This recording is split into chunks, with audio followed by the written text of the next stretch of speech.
Did you hit going live there? Hey, who's wrong in here? Seen Lauren Quinn today. Everybody on that way and she paid. You said you got me. What about that other 1,200? Y'all got it? You still owe that. 3,200. Well, You know the other one ain't paid. She did. I did because I was going to try to go wide. I told Roby today about the shit. He said, whatever. He can't make violence. It's updated. It's updated. So we're working on going live on. Nobody's out there, but if you're watching later on YouTube, we're working on going live here on Facebook, and we'll get started. Have both platforms going. They'll get shit. But I don't know if he'll get it.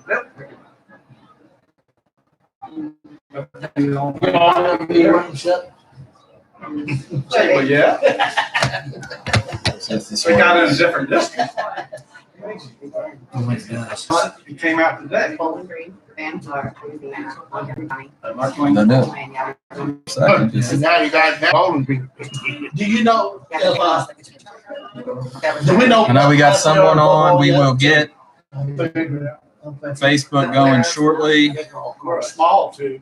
Well, last year we barely. I actually heard enrollment's up this year. Maybe last Start year. live. No, don't do it. Oh, yeah, about 276 somewhere down there. I see. don't know. Open the window, give us some air. Want that fan on? Let's see.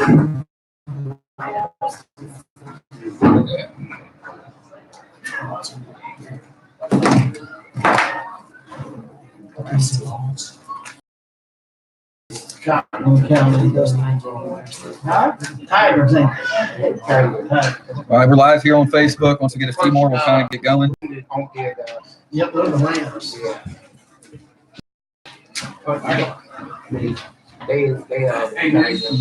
You just quit it. Yeah. Kickoff is Monday time, so it's 25 seconds. Okay.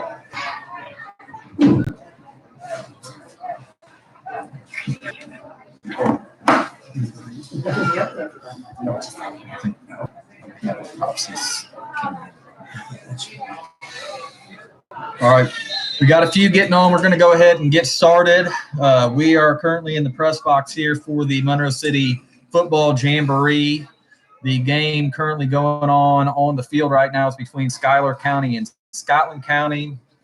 Monroe City and Van Far started this off at 6 o'clock, and defense very impressive, and especially that first drive, Monroe City was really good. Yeah, the offense scored on a long run by, you guessed it, Keenan Batzel, set up by a couple nice pass plays from Kyle Hayes to Dalton McAfee was one of them, and to Antoine to the other one. No, the first drive was 2 plays, a 27-yard pass from Kyle Hayes to Aaron Plum, which was about a 10-yard pass, and Aaron Plum, a little bit Zach Osborne-like, making people miss, gets into the middle, gets a big gain, and then the very next play, 33 yards up the middle for Battle. The second drive, Hayes actually completed a 25-yard pass to McAfee on the first play of that drive, and then penalties really offset that second drive. Ended up having a 4th and 34 after penalties. Battle had a nice run. Aaron Plum had a nice run in there as Scotland County scores on a 60-yard or 52-yard touchdown pass there. But offensively, they started out second, got the only score of the scrimmage on that Battle run, or that Batzel run. I think Batzel only had 2 carries in the series. So, Yeah, it's just like you would expect in a jamboree. You're just going to line up in a base defense, 4-4 defense for the Panthers. And then offensively, they did mix in one, different formation. But other than that, just your basic Monroe City formation, mix some guys in on the lines, especially, and then late in the series, defensively, especially, they basically brought 11 new guys in, and you'll see that as the night progresses. You'll see more young kids. And you had and a lot of young guys getting action.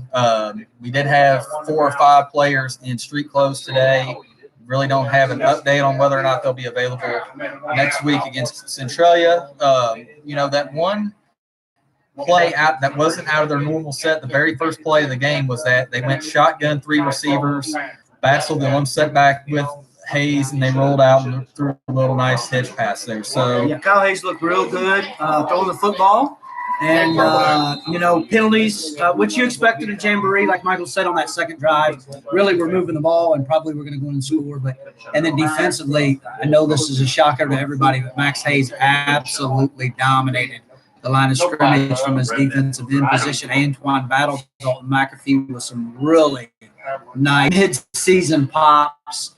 Josh Talton got in the mix, makes a couple pops, and criticism out there on the defensive side. That's, again, with a few guys that will be playing or starting. Kyle is probably 5'7", 7-ish, yeah. At Luke's Atlanta, so we always like to keep track of where in the world is Luke Hayes. Settled in Atlanta tonight.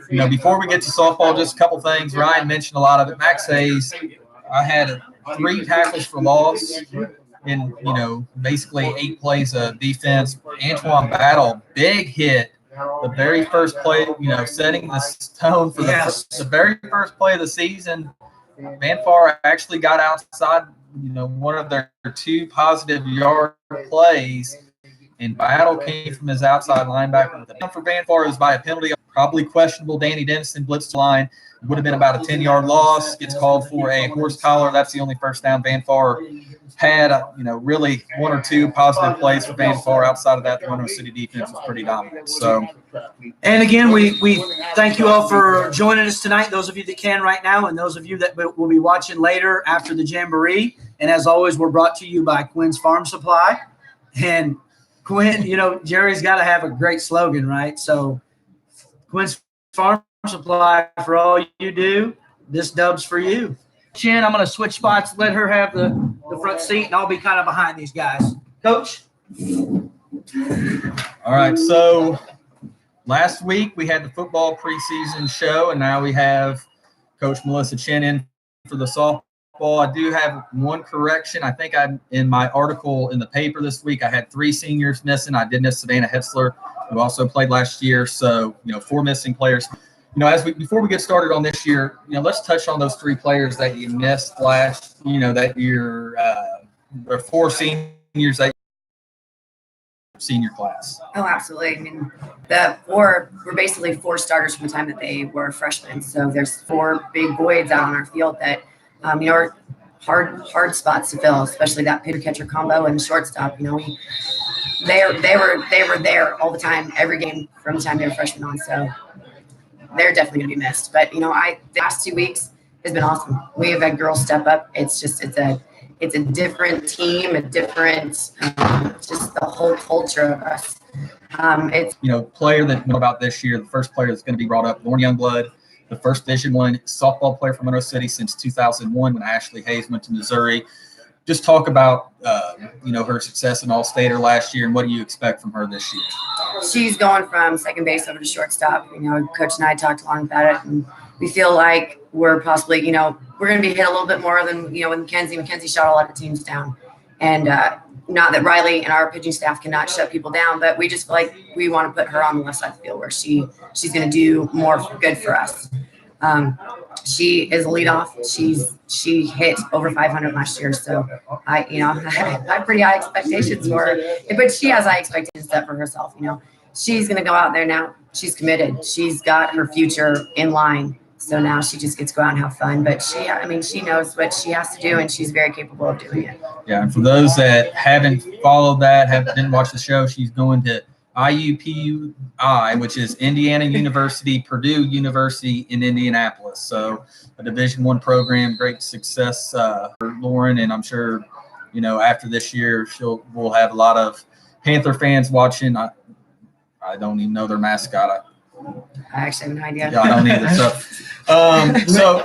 So let's go to the new battery. You lost a longtime battery between Mackenzie West and Rachel Smith, and now you have the sophomores turning juniors, Riley Quinn and Bailey Hayes, who You know, me and Ryan talked last week how many innings they've pitched, you know, to each other over the years, and just talk about those two as your starting battery. They've grown up together. You know, that's kind of like just like Rachel and Mackenzie feed off each other, and I think that always helps you go further in your season when you have you know, that they work well. And so coming in, you know, they're going to be my 3-4, my 4-5 in the batting lineup also, because they're that consistent, and they're that good of batters too. So not only can they field their positions, but they can also, you know, they do well in the batting order. But if they're not in pitching, catching spots, then, you know, Riley's a great first baseman. She's a great center fielder. You know, she's kind of one of those girls that can play in a lot of spots. But Bailey is a catcher. She's also a third baseman. So that can play different spots. Those two are not any different.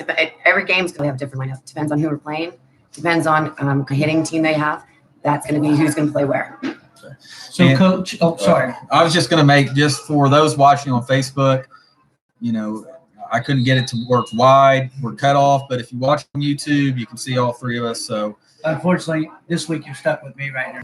Talk about that. yeah, go ahead, Ryan. So, Coach, as we talked Sunday to Coach Kirby, it's a very similar dynamic for the softball team in that you lose some really just legendary, but at the same time, as Panther fans, we're spoiled because you have some really dynamic players coming back and really athletic, speed-wise, you know, coming back. So kind of filling in the lineup, you've got, of course, Lolo's going to be, you know, she's there. She's a, you know, preseason all CC, if there was such a thing, probably all CC player of the year, probably candidate. And we've talked about the battery. So filling in around those guys or those gals that have been here for a few years, who are some other faces we're going to see?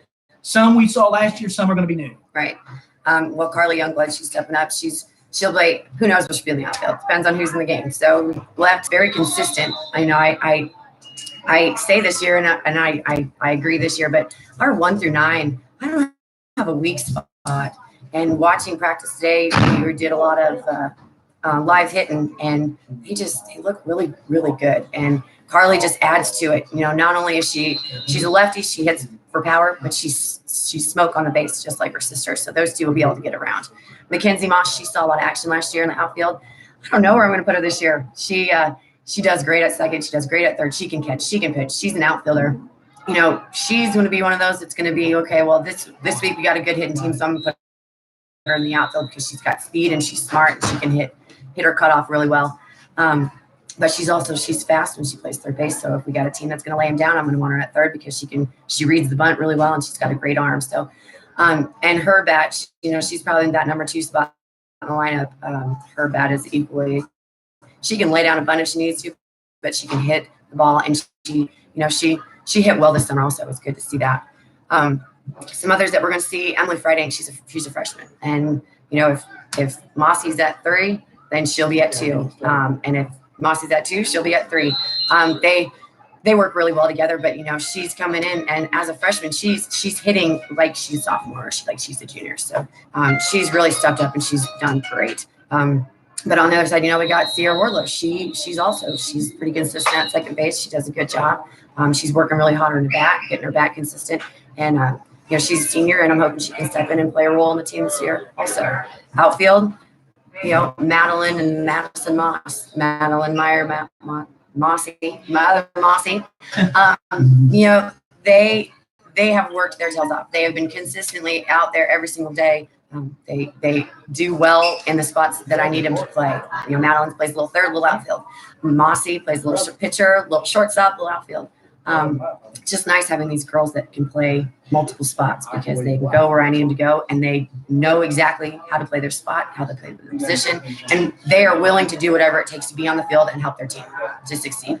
So you got 6 seniors on the roster, Coach Wright, Lolo, Danielle, Fonner, Sierra Wardlow, Madeline Meyer, Madison Moss, and Taylor Spence. Yes. And then, you know, the youngsters, as we talked about in football, it seems like every time, you know, as the softball team has had such great success the last few years, whatever one class didn't have, the other class was able to fill that in. And it sounds like that's not going to be any different this year for the softball girls. So Jamboree coming up this coming week.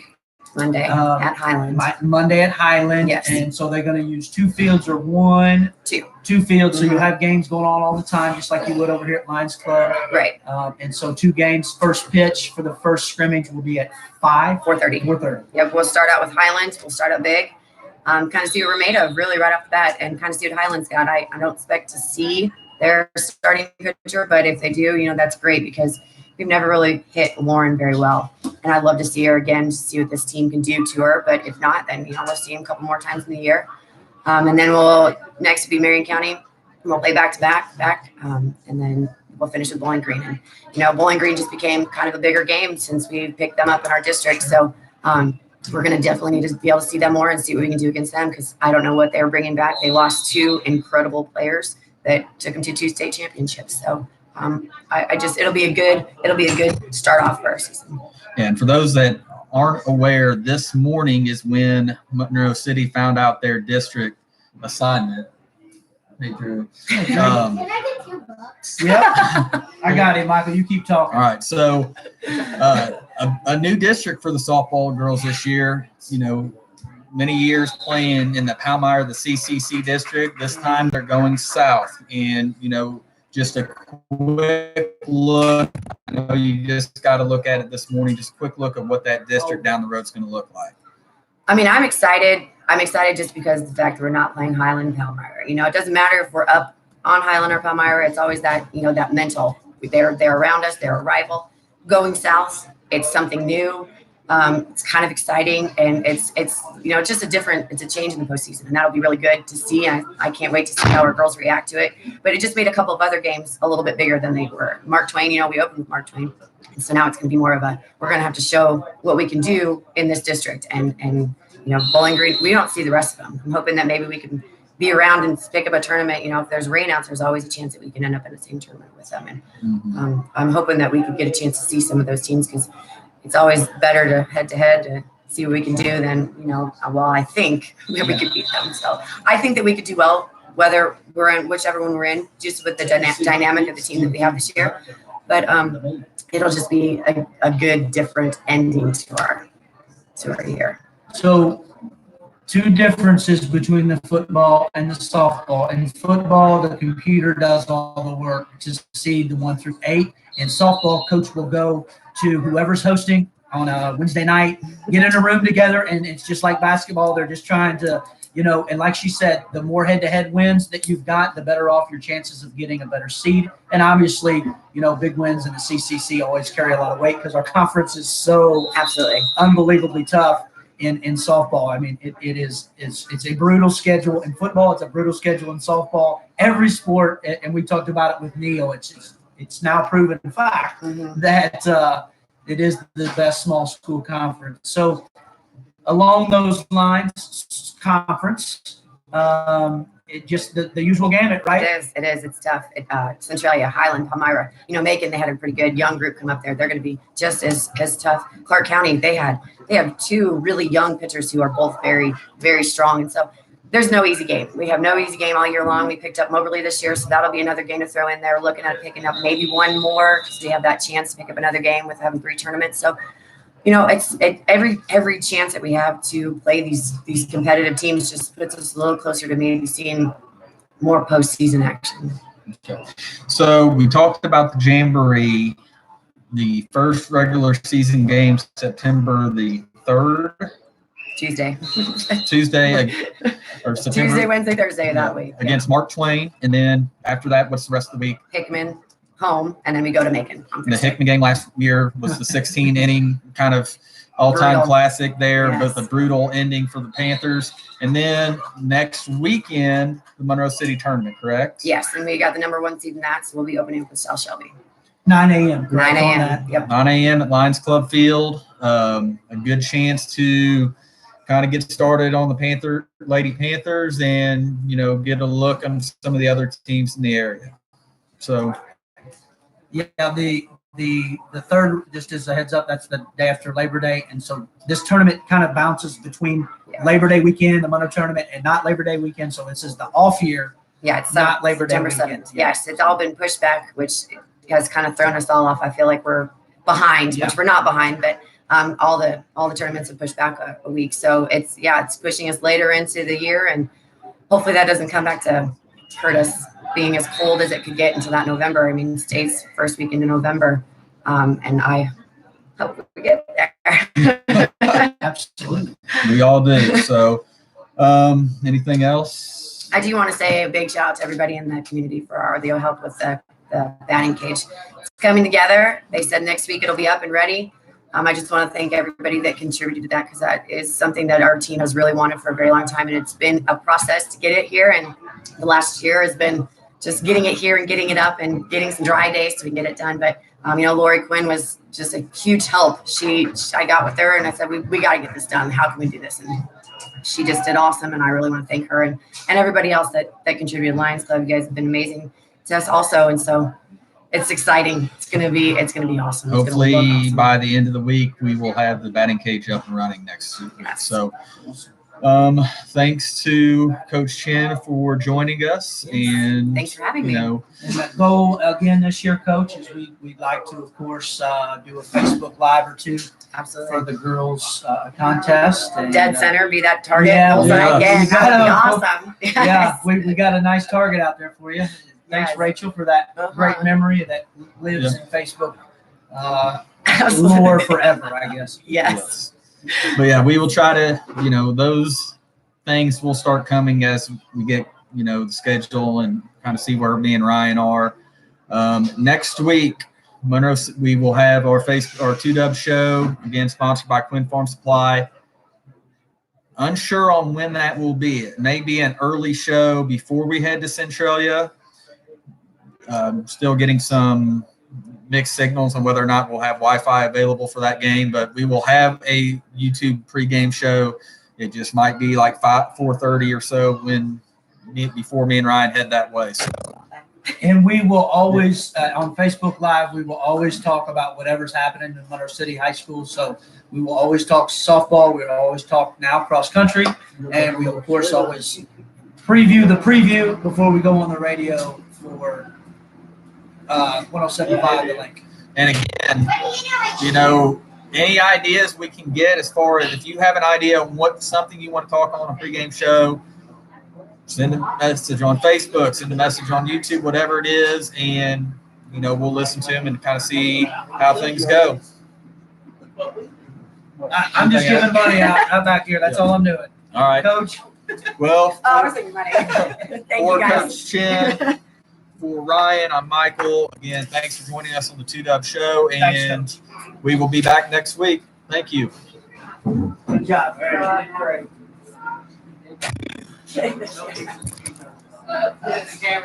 Love it.